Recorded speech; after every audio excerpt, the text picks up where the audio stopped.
നിന്നാൽ ഞാൻ നീലാകാശം തൊടുമെന്ന് രാമനും, നീ നീലാകാശം തൊട്ടാൽ മേഘങ്ങളെ ഞാൻ തലോടുമെന്ന് കർണനും പരസ്പരം സ്പർദ്ധയില്ലാതെ വെല്ലുവിളിച്ചു.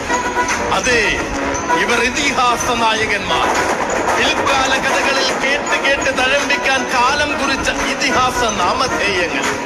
ഒന്നിനൊന്ന് കാണാൻ ഒരുപാട് പേർ കൊതിച്ച പ്രതിഭാസ നായകന്മാർ.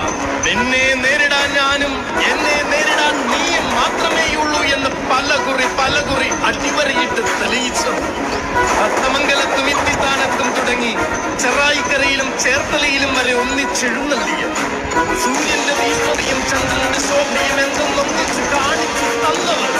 ഇരുൾപരപ്പിൽ ആഞ്ഞടിച്ച ഇടിമിന്നലൊളി പോലെ നിലവിന്റെ ഇന്ദ്രജാലം കൊണ്ട് നിഴലിനെ പോലും നാണിപ്പിച്ചവർ രാമകർണന്മാർ.